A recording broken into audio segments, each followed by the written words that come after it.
brutally honest coming at you with another video.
What is up, everybody? Ladies and gentlemen, let's welcome one half of former NFC West Network, and we used to do the morning show, which we happen to do the morning show just right now. Right. What's up, AZ, bro? What's up, Mike? What's up, dude? It's been a while. No, I'm excited to be here. Got a good matchup here coming your way.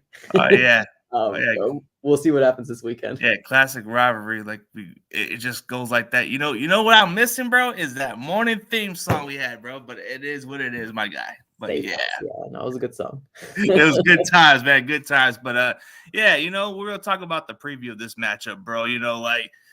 This is gonna be like a good rivalry matchup. I think Cardinals with nothing to lose, they're gonna play their hardest. So, what are you looking forward to this matchup, man?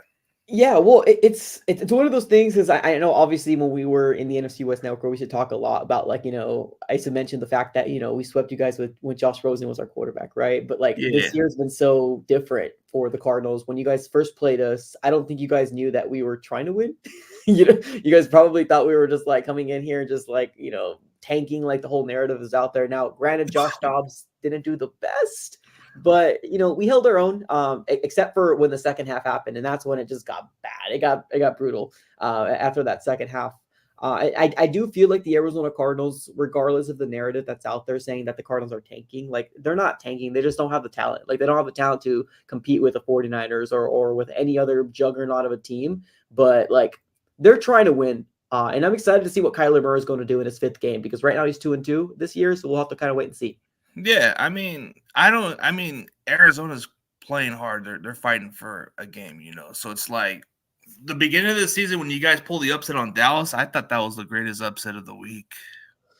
I agree. It's weird because we played Dallas very hard a lot. We beat Dallas a lot. Now this year I did put that on my prediction that we were going to beat them, and I got a lot of flack for it. But that was under the understanding that Kyler Murray was going. I would have gave you a hard time that if we were still running that show, man. Yeah. Yeah. But I mean, Josh Dobbs ended up pulling it off, and we got one win. But we always kind of handle the Cowboys. I don't know why. Yeah. Hey.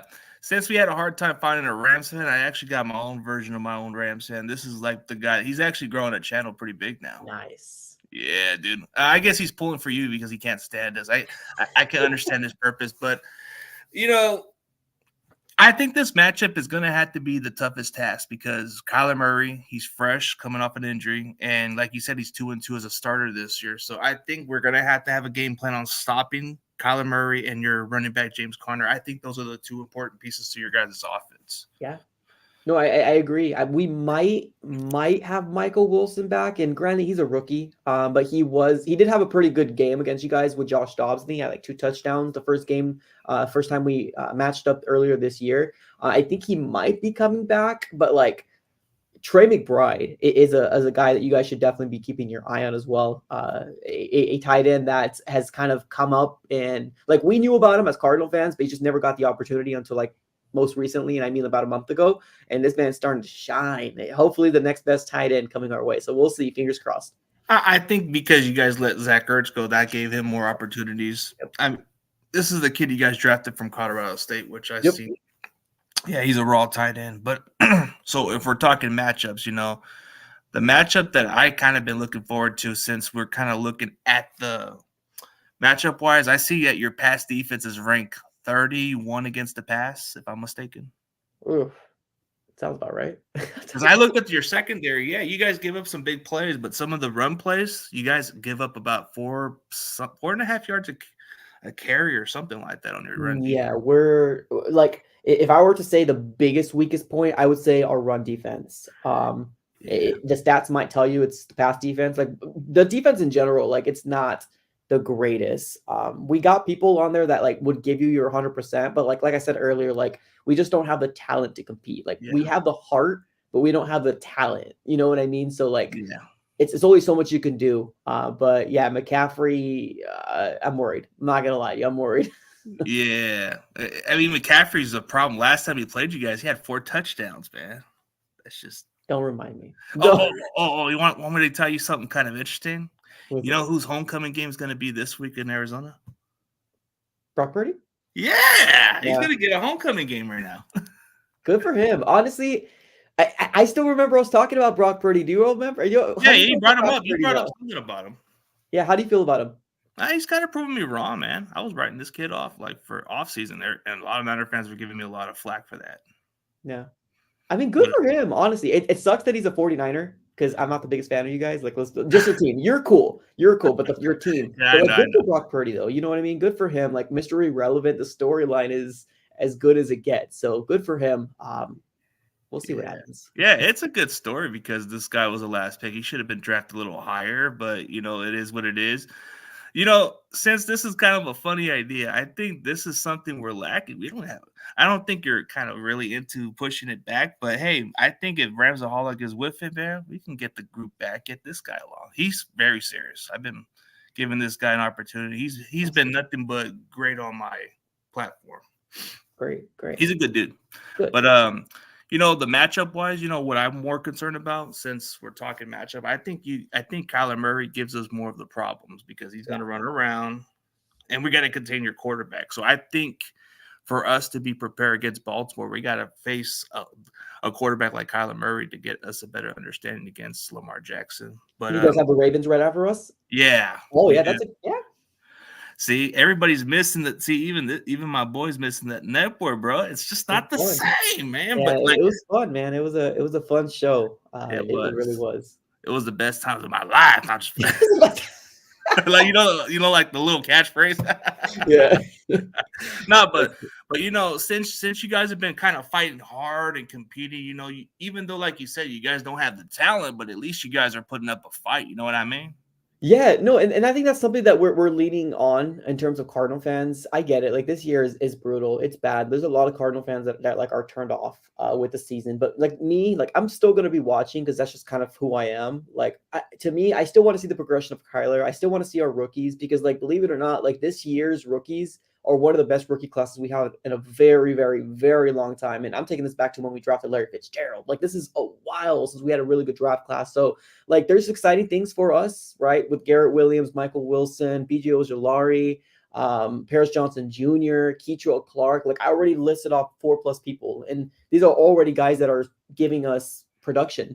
No, granted, our roster kind of sucks. So they're probably why they're getting the production. But like, I'm excited. I'm excited about the future, what Monty Alstonford's going to do moving forward. But overall, this game, obviously, I'm worried about everybody. There's nobody on your team that I'm not worried about. I'm not going to lie to you. Your wide receiving stack, our core is stacked. Debo, Brandon Ayuk, just pick your poison, and then obviously George Kittle and whatever Brock Purdy's doing over there is going to be interesting. Yeah, pick your poison, like they say. We got a lot of weapons. Even, you forgot to bring in somebody who's actually a guy that probably doesn't get talked about, like our fullback sometimes gets some of those. Yeah, that's right.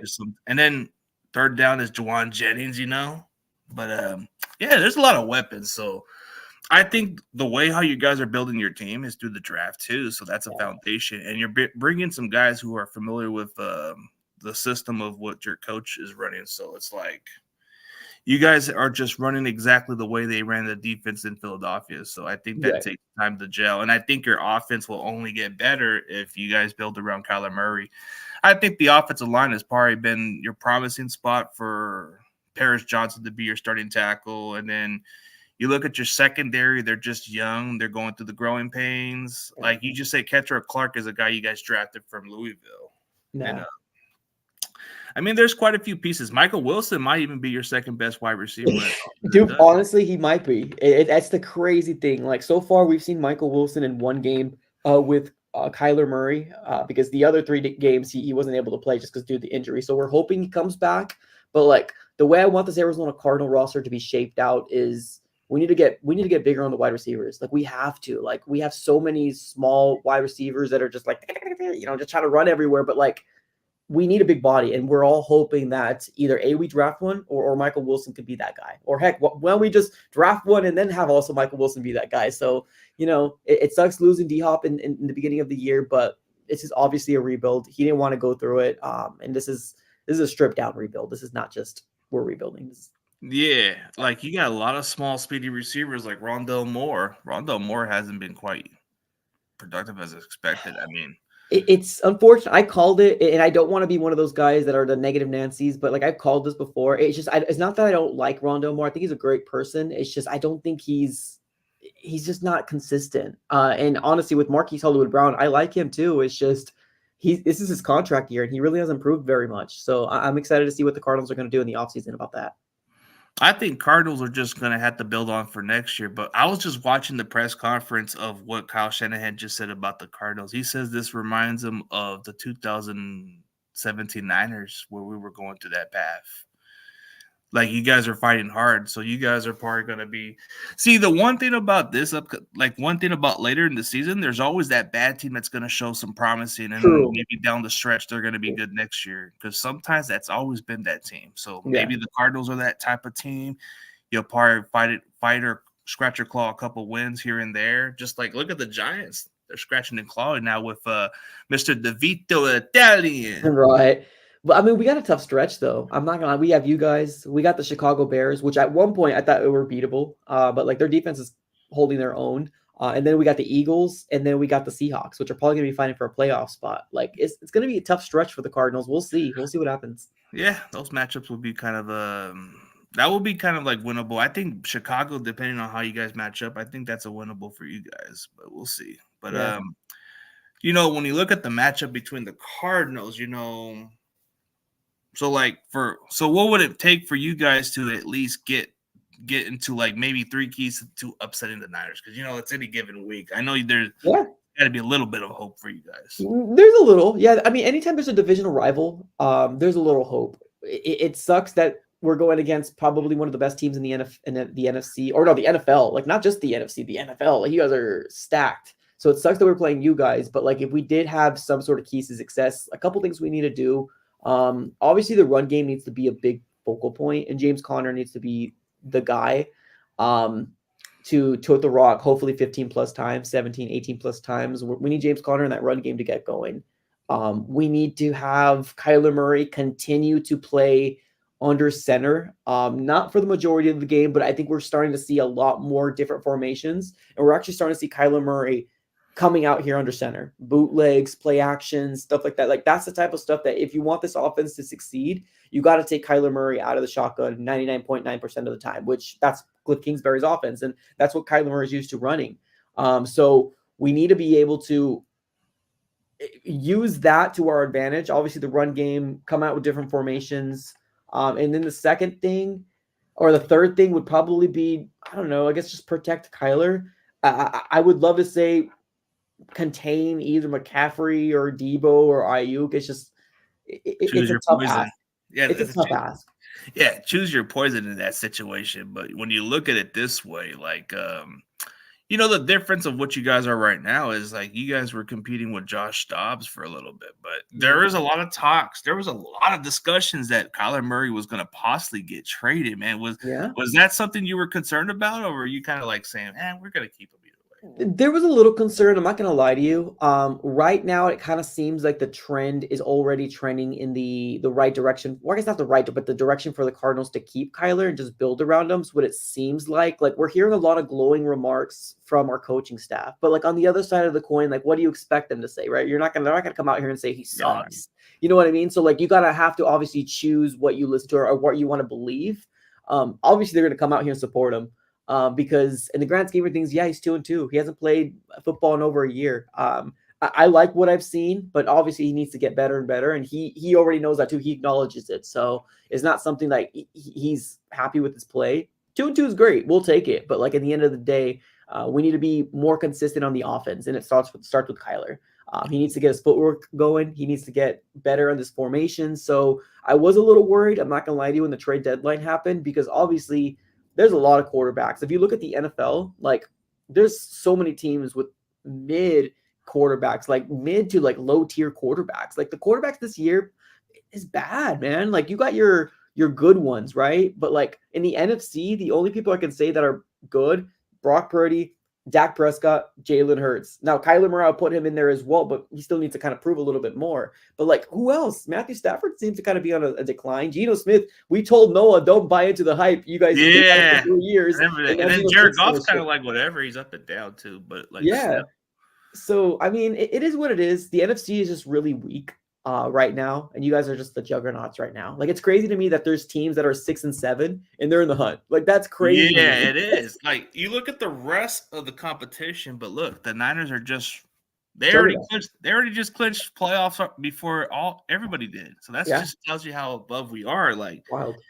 Like you just said, the 6 and 7 teams are competing. Even the Rams and the Seahawks are competing for that spot. So it's like, I'm going to see some upsets this coming week, but I don't know if it's you guys. I don't know. I'm pretty optimistic we got a game plan on y'all. I know this is going to be one of those tough games. I know you guys are going to bring your best, but here's a good question by my buddy Tyler, man. I think this is a good one for you to answer.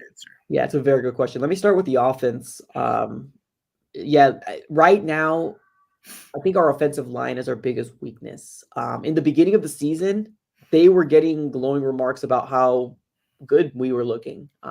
But as the season kind of came through, I think once people started to notice that like we're actually trying to win these games, people aren't they're not taking us lightly. I guess that's the best way to put it. So they're actually giving their full effort in that. And I think that's kind of showing the weaknesses of what our offensive line is, which, let's be honest, like we've never had a stable offensive line. I like the pieces that we have, which Paris Johnson Jr. and then DJ Humphries, which he has his own speculations right now if he's going to get traded in the offseason. We'll have to kind of wait and see. But like after that, like there's just nobody there, man. We're walking with for Holt on the center position, Will Hernandez, which I like him as a person. It's just the consistency isn't there. And then it is what it is. I feel like for the offense, our weakest point is our offensive line. And then for the defensive side of the ball, it has to be our cornerbacks. They're just young. They're young.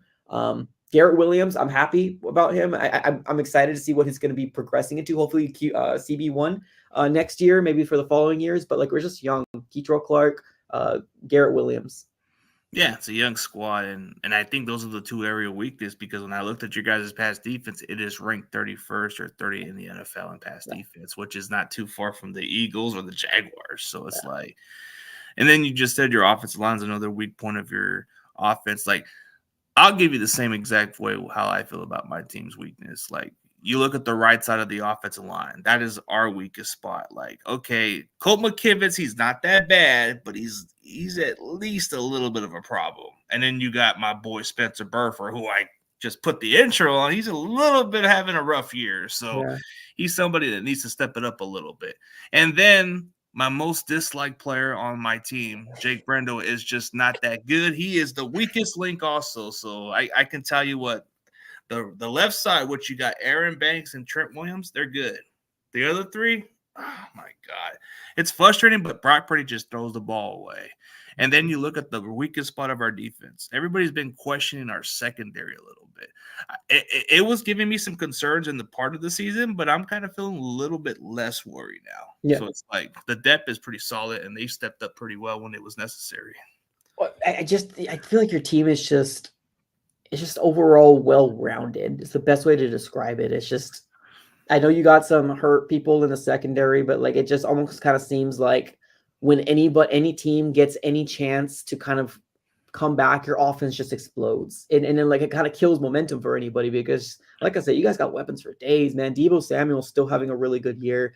Kittle's Kittle, right? We know him great at blocking, still a playmaker. And then Brandon Ayuk, which we obviously talked about him last year, but he's already starting to be Best one, the best solid. receiver. Yeah, he's being the best receiver. No disrespect to Debo, but Debo's just an all-around weapon. But Yeah, it's I crazy. mean, I think what's shocking about this season was I didn't think we were going to take the division just like that, man. I didn't think it was it's easy. I thought it was going to be Seattle, or maybe I thought Seattle was going to give us a run for our money, but boy, was I wrong. I thought so too. I honestly thought so too. Geno Smith, man, we were telling him he didn't want to listen. Yeah, Noah was actually kind of like at first Noah was on the Drew Lock train for a little bit, and then he kind of just went into the Geno. Now he's kind of writing him off again. Was he really? I think he's already wrote him off. I don't know. I think I've talked to him a few times, and he's telling me he's not really sure about Geno anymore. It's what it is, man. You can't expect. Now you got to give credit where credit's due. He had a really good year last year. Yeah, he had one of his best seasons by far. Yeah, but this year he's having a downfall. But still. It's just like Dobbs. It's just like Dobbs. There were so many fans, believe it or not, that people wanted to choose Dobbs over Kyler Murray. Like it got that bad. And the Cardinal fandom, fan base, whatever you want to call us, like people wanted Dobbs over Kyler Murray. But like it is what it is. Like Dobbs is a backup quarterback. Now he did great for us. Good for him. But like in the end of the day. Now we're starting to see it, right, in the Vikings. He's already benched for Nick Mullins. Yeah, the guy that we used to have as our backup quarterback that was under Shanahan, which he put up okay numbers, just couldn't win a lot of games. But I guess Pete lost the locker room a little bit. But I think what's going to make this team even more better for this matchup is we'll find out about how Monday night plays out. I have one of my upsets of the week for this one, but we'll see. Like, in the beginning part of the season, you could have made an argument that maybe the Eagles were the better team, but man, they've just been falling off a little bit. Jalen Hurts isn't playing as great as I thought he was going to. They got a good team, though. Overall, very good team. It's just I don't think, obviously, Jalen Hurts is bad. It's just something's going on there. And their run game is just so inconsistent. They're not committed to the running game. They're not committed, yeah. And they got some holes on their pass defense, which is a big weakness. But here's the one thing I like about this question, because everybody's been talking about what Cam Newton's been saying, but I don't think he was taking direct shots at Brock Purdy also. I think he was doing it on Dak Prescott and Jared Goff and other guys. I think what Cam Newton's trying to say, because, Cam Newton has the dual threat, the skill set, so he kind of looks at himself as above the level of game manager. But I think for him to say game manager, I think he's saying it more like that Brock can't do what other quarterbacks can't do, or Dak, whatever those other guys could do. He doesn't think they're difference maker, but when you do need a quarterback to win ball games, right? No, yeah, I agree. I mean, it's just such a hard, I guess, thing is, like, I get why people are offended, especially like if they feel like they're taking a direct shot at Brock Purdy. But the thing is, like, Brock Purdy's doing what he needs to do. Like, he doesn't need to be elite. Like, his team around him is elite. Like, how you complain? Look at his stats for the year: over 3,500 yards, 25 touchdowns, and 7 interceptions. He's already surpassing Jimmy Garoppolo in just that amount of games, actually. So that tells you. That's what I'm saying. It's like, I get where the side of the coin is, where people can get offended, right? Oh, you call him a game manager, blah blah blah blah blah. Whatever. At the end of the day, like, he doesn't need to be Patrick Mahomes. That's not what this offense is. No, it's about running the ball. It's about we're a run-first team, but then we throw the ball when we need to. And actually, his stats are kind of insane. This is a stat, like, there's a stat number where he's actually doing something that hasn't been done in 65 years. Like, no joke. Like unlimited passes that he's throwing, it's already like he's already averaging 9.9 pass yards per play, which is unheard of since 65 years. That's crazy. Oh, and here's another mind-blowing stat that might just catch you off guard. He might be in the same company with somebody that hasn't been done in 2004. He might be in the same company as Peyton Manning when it comes to the stat-wise. Like, okay, Brandon Ayuk got his 1,000 yards. McCaffrey got his 1,000 yards. So if Kittle and Debo can get that 1,000 yards and Brock Purdy gets 4K yards passing, this would be something that hasn't been done in over 20-plus years. Where's Kittle at and where's Debo at? Oh, they're just Kittle just needs 189 yards to go. And Debo just needs 261 yards to go. If not against the Cardinals, he's gonna hit it. But that's something that's unheard of. And then Brock only just needs 400 something yards to get to that 4K, but still, that's even mind blowing, right? It is, man, and that's what I'm saying. Like I get it, like right, because you might listen to me sometimes and be like, you're panicking for nothing, but like if you look at it from the outside, and in terms of like, I'm not a 49er fan, but I'm only looking from the outside. I don't have that attachment to your guys' team like that, but like Brock Purdy is looking pretty darn good. He's a really good quarterback. You know what I mean? Like I get where the frustration came out, especially when you had the 3-game losing streak. Trust me, I was in everybody's free. I was like, oh, you're right. I was like, you guys. It was funny because people were panicking. They're like, oh my god, this, and that. Brock Purdy ain't it. It's our defense. No, it's our offense. It was this. It's this. Our defense was looking bad. Yeah, so it was just all these things that were being put up. So like obviously that made me happy because I'm a division rival fan. So, but in the grand scheme of things, man, you guys don't pay attention to that noise, man. I do respect Cam Newton and good for his podcast, but in the end of the day, Brock Purdy doesn't need to be elite. He just needs to be what he is, right? He's great. Yeah. Just leave him alone. Yeah. I don't know about this question. Don't do it. Don't do it to me. Don't do it to me. Unfortunately, actually, he is better in the division right now as we speak because Stafford is a little behind. Kyler and Gino are just behind, but I think Brock and Stafford are just like okay, Brock's right here and Stafford's just right down there. You would put so are you basing it off this year alone? Yeah, production wise. No, I'm not saying like overall right now, right, but right. like this season, we're going by this season, like consistency right now. But if we're going overall, I guess Brock has more to prove. But if we're going this season, I got to put Brock a little higher right now. Oh yeah, definitely. No, I agree with that. I think this season Brock Purdy is definitely the better quarterback. But it's unfair. And I get it. And if we have any Cardinal fans in the chat, hear me well. I know it's unfair, but like Kyler's only playing like 4 games, so it's unfair to compare. Yeah, he's coming off an injury too. To be fair, yeah. but I do think that Brock Purdy is the better quarterback this year. Yes. Yeah, this year by far. And then you know what's unheard of that hasn't been done in NFL history, but this can be something that hasn't been done at all. Like if the Niners just pull off 2 division wins, they'll be the first team in NFL history to have back-to-back sweeping seasons for the division. Dang, never been done. I mean, the teams have done it previous years, but different years. Who else do you have other than us like left? We have you guys first. I mean, we have you guys then we have the Rams last, which is you guys beat the Rams all the time, bro. Like, but the problem is I'm hoping we don't bench our starters. Yeah, touche. Because what if we got the number 1 seed and we got nothing to lose? So we probably don't have to.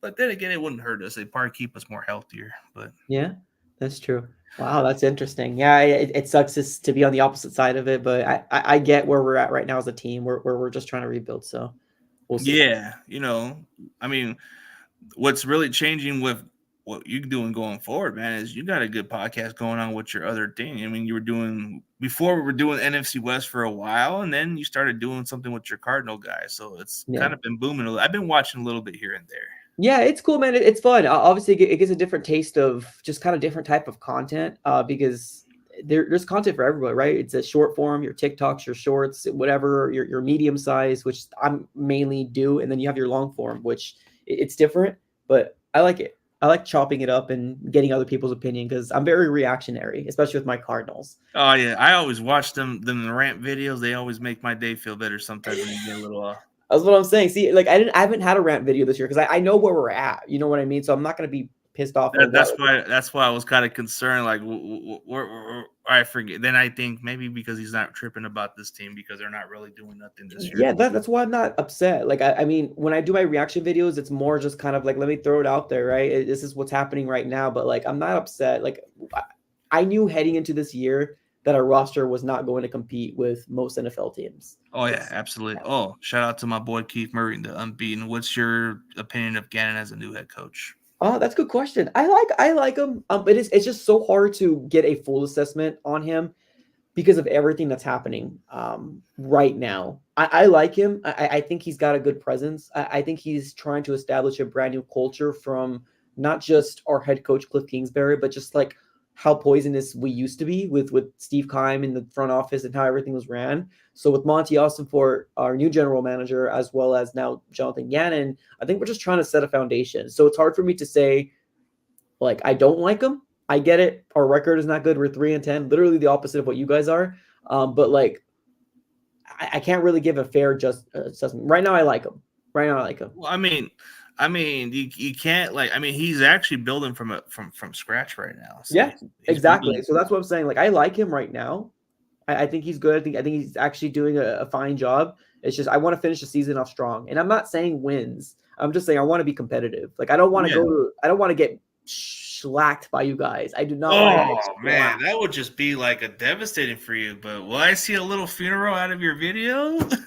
Well, I mean, here's the thing. Like if we lose by like 10 points, 14 It's points, fine. okay, I guess that's understandable. But like I'm talking about like a 35-3 beatdown. I'm not trying to see that. Like I'm Well, not trying to I see know that. that feeling, man. I know You how know? that feeling can be like because we've seen it happen before. So it's Yeah. like, I mean, So trust me, we've seen the worst feeling, like losing to you guys by by 18 or 17 points with Colt McCoy, man. I was at that game. That was the worst freaking experience to go through, man. Like I yeah. was at that game, and it was, Yeah.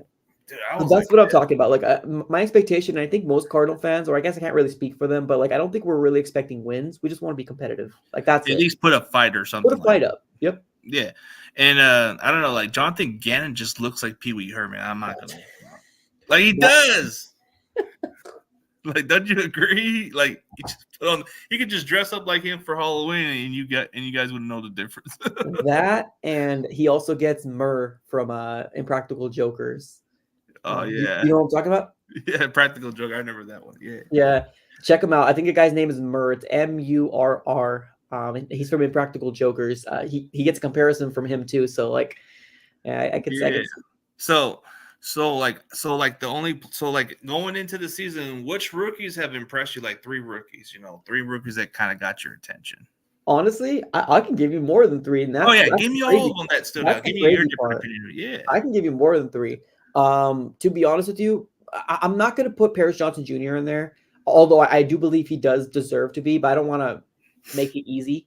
Um, I think with the small sample size that we've seen from BJ Ojolari, our second round pick, I like what we've seen. I think last time I looked, we were like 4.5 sacks, and he's only played like what 5-6 games because he was struggling with injury as well when we ended up getting him. So BJ Ojolari, I think he's doing a fantastic job. Obviously, hopefully gets better and better. Another guy, our 2 third-round picks, Keitrell Clark. I'm sorry, not Keitrell Clark. Garrett Williams. When he came in, he got his first interception. Like literally, like none of our quarterbacks ever got an interception since he came in, and he got his first interception, and that was cool. He's kind of not done the best, but like I said, going through bumps and bruises, he's a rookie.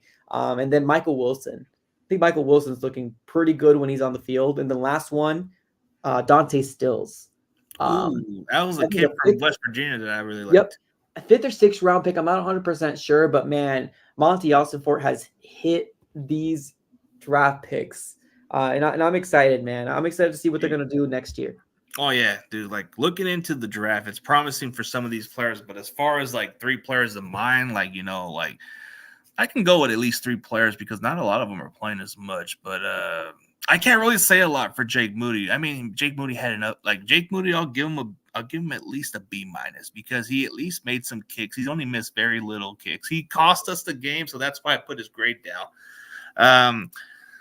Jair Brown's actually stepping in for Hufanga. He's actually playing really well. Like the guy that we drafted in our 3rd round pick from Penn State, this guy's a baller. He's already got 2 interceptions this season at safety. Awesome. Yeah, that's cool. And then our linebacker depth. I like how we got some young linebackers. D. Winters has been pretty well on special teams. And then we got my boy Jalen Graham, who's kind of been making a good name for himself.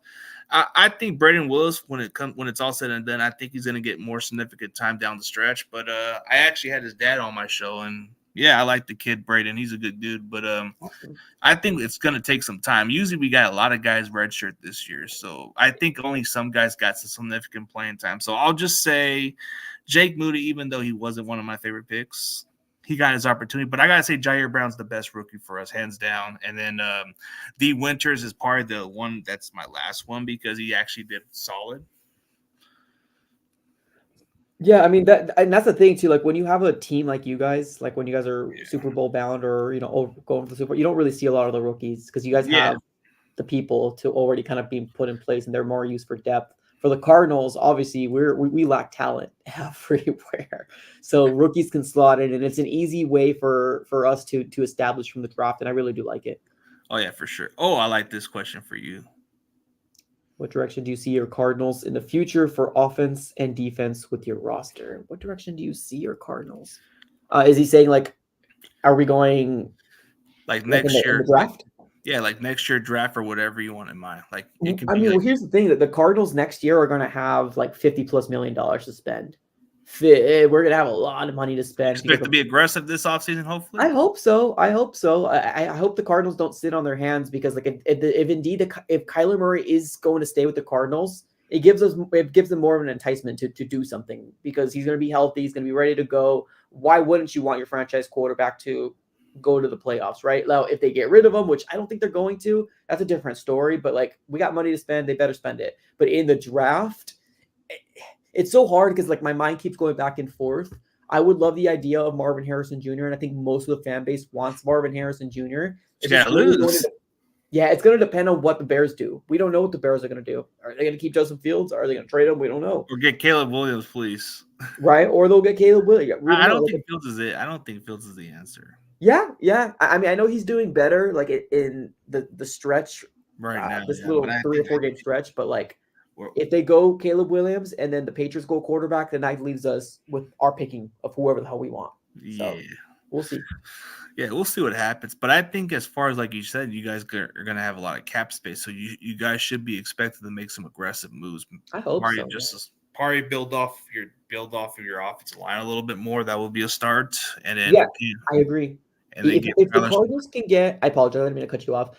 If the Cardinals can get a solid guard, or that or a center, if we can get somebody solid there, and then maybe a second tier wide receiver one, man, I think the Cardinals can really turn this around. Obviously, it depends on James Conner and what his health is going to be. But like with the money and the draft capital, we got like 6 picks within the top 100 this next year. So like that's going to be enough to build a team right there. That'd be good. I'm excited. Yeah, you should be. I mean, even though you would rather prefer to be in our situation. Oh, of course. I know that's the best part, but I guess in the positive side, even if you're not doing good this year, at least you can look forward to the draft and say, "Hey, we got this guy." Yeah, it's like But I mean, you start to build a foundation. So with Cliff Kingsbury, man, he just wasn't cutting it for too long. But I remember when you were doing a little sign, and I did this little I think I did a Jordan or a LeBron face on you with that. Yeah, I think it was Odell Beckham. Was it? It was Odell Beckham crying, right? Yeah. I think it was Odell. Yeah. So what's next in the near future? So if I'm predicting the near future, you're gonna probably put a sign fire Gannon to. I don't know, bro, but I think the future is bright for right now. I think you guys are building a foundation. Yeah. Like I said, whenever you get a new coach, you can't really judge him off the year one. And this is the crazy thing too. Like, I'm curious to figure out what the Arizona Cardinals are going to do because we literally fired a coach and he was one and done with Steve Wilks, which is your defensive coordinator. Yeah. Now, what do you think of Steve Wilks? With 3 wins, to me, here's the thing. Like, I think it's just a different situation. Like when Steve Wilks came in here, we had a roster that should have been able to compete. But being that we only had 3 wins, I think that was the deciding factor in terms of why the Arizona Cardinals ended up firing him after year one. With Jonathan Gannon and Monty Ossenfort, I think Michael Bidwell told him, like, hey, you guys are good, right? Let's build this foundation, do it right. And I think as long as we finish strong and be competitive, I think JG or Jonathan Gannon doesn't have nothing to worry about in terms of getting fired. That's kind of cold how you guys did it. Like you guys shouldn't build around with. And then you saw the difference what he did in Carolina when he was the interim. They won 6 games under him. Yeah, it's crazy. It really is. A lot of people were really upset with, I don't know, just his demeanor and like I think he lost the locker room too. I think there's a lot of internal jargon that I don't think players were happy. So I think they just made a decision. It sucks. It does suck for him as a person. It truly, truly does. You get an opportunity and you're one and done. It's terrible. It is. It's just so that's what happened with Steve Wilks was the locker room wasn't feeling it or something. There were some rumors and some rumblings about players, and we're talking about superstar players not being happy with the future. Yeah, and then what happened in Carolina was he was actually winning the locker room over there. And that owner's too involved, bro. Yeah, that owner just look what's going on. They just fired the guy they just hired over him. Yeah, he's too involved. What is it? One win, that's it all season? That's all?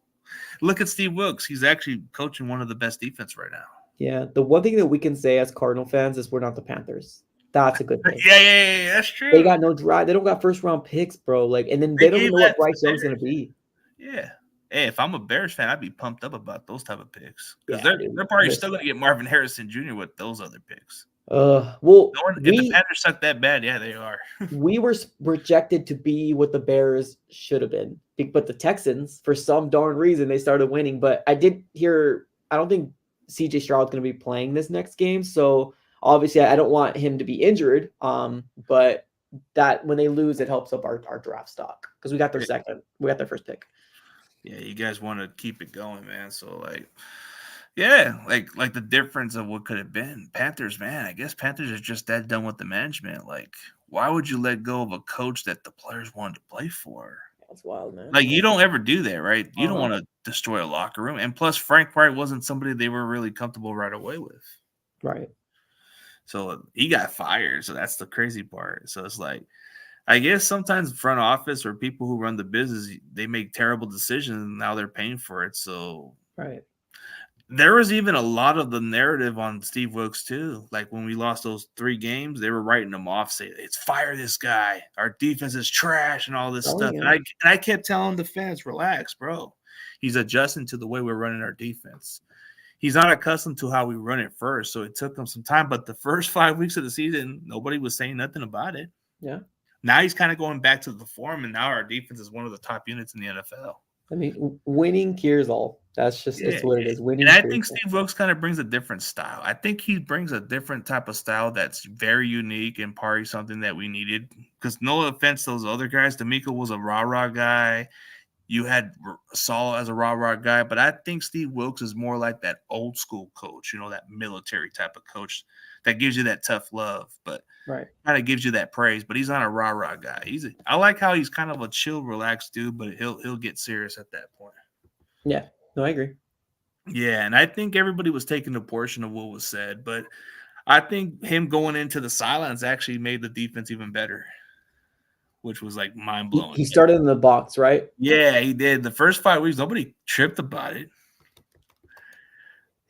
Well, I mean, when you lose, everything's being put under a microscope. Like that's, you know what I mean? Everybody wants to find the answer as to why. And it's unfortunate, but it's what it is. Winning cures all. That's all.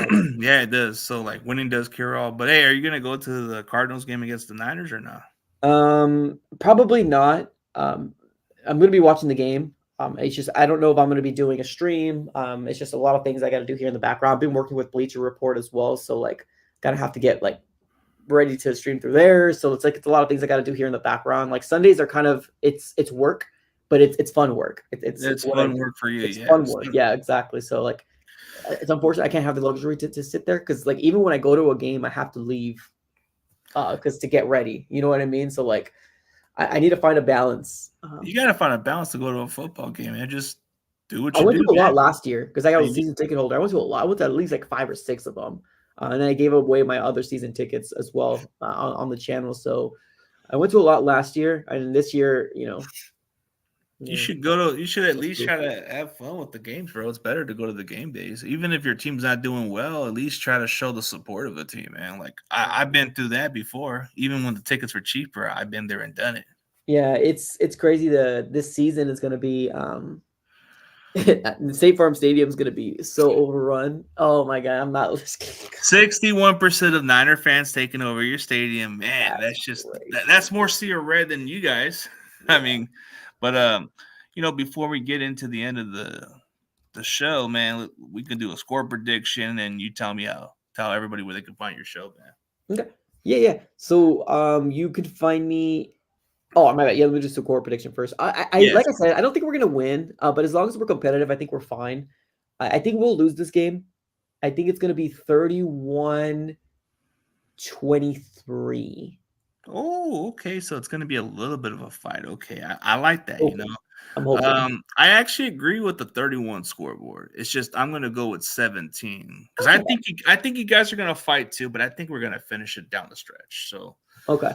I mean, if it was me being like fantasy and delusional, I would say 42-10, but no, it's not gonna happen like that. It's not gonna happen. You guys are gonna fight, bro. You guys are gonna fight. So you guys are gonna play your heart out there. So that's why I'm not taking you guys lightly on this game. But come on, man. That's just because if you think about that scoreboard, what does that scoreboard say? It's the Cowboys that got their butts whooped. Yeah, exactly. It's crazy, and it's a division game too. Like you never know. Like I'm not gonna sit here and say the Cardinals are gonna upset, but like you never know. Division games are so fickle. It's strange. It can be a trap, or it can be one of those games you didn't see coming. But yeah, bro, it's been one of those tricky factors. But yeah, dude, like you said, bro, it's tricky, right? Yeah, well, that's the thing too. Like we mentioned multiple times, and the only thing I really have is in 2018, right? We swept you with Josh Rosen, right? But like, and then you guys beat the Rams. The Rams always beat us. The Seahawks, they come here, they beat us. We go there, we beat them. It's like it's so weird. It almost kind of seems like it's already scripted.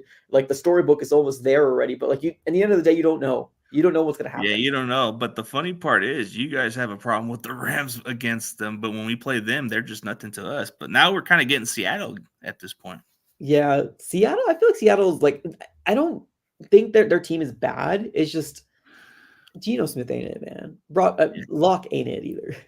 Locke just had an okay performance, but as far as all that, man, that's just all it was. But I expect at least a decent game out of you guys. If not, if it's a blowout, then I wouldn't be surprised because I think we're just proving our dominance. But if it's a close game, it would be because you guys play us pretty well. So hope so. We'll see. Yeah, and then before we end this, bro, tell everybody where they can find your social media platform and all that stuff. So anywhere AZ Sports Fan, anywhere, TikTok, YouTube, Instagram, Twitter, AZ Sports Fan is basically where you're going to be able to find me. I'm not as colorful this year because like in terms of like angry, because we know where we're at right now as a team, but like usually you get a lot of roller coaster of emotions on my channel. Pretty much like a 49er fan, right? Like in the 3-game losing stretch. Like, yeah, I was like kind of livid, as like a little bit pissed off about that Browns game and all that. Even with that one Browns fan was even saying that he was kind of surprised how they pulled an upset on us. I think it had to do with the injuries at that point. Yeah. Because this dude's a Browns fan and he had no idea how they beat us. And I think it had to do with our kicker. He missed the damn kick. That's why I gave him a B- or a C at least, because he kind of cost us that game. Right. But yeah. But as far as your platform, bro, you've been doing pretty well. And I gotta give you your flowers, bro, because if it wasn't for you, for this NFC West Network that we've done for a couple years, bro, this was like the funnest time of my life. Yeah, it was cool, man. It was a nice trip. I think the first set of 4, like that, I feel like that was like when Peo was awesome too, but like Joe brought a level of like anger with you. He brought a lot of level of me going at him, and then we had a lot of fun at the end of the day. So yeah. One thing about me and Joe was we always respect each other, and exactly. he always invite me on the show to debate with him, and it wouldn't be nothing disrespectful or nothing. But yeah, but Peo was just funny. No, Peo was he was hilarious. Yeah, like he was cool. Even that bet, he just like popped himself. Dude, I'm telling you, man, it's just man. I just miss those crews, man. I mean, when you look at Steezy, he was a good dude. Just he always had a busy schedule, but Noah was just something else, man. Dude, Noah's awesome. His personality is wonderful. It cracks me up a little bit, like a little corny in a way, but in a good way. I mean, he was very hyped up on his team, But in the grand scheme of things, he he's a younger guy, so he's probably very. Yeah, like we're like in our 30s, so we get that flow, you know what I mean? But yeah, bro. Hey, good times are always good. But hey, man, thank you for coming on my show. And I know, hey, we'll have to catch up at some point maybe down the off season, man. Absolutely. Yeah, bro. And for everybody else, thank you guys for tuning in. And as always, we'll see y'all later.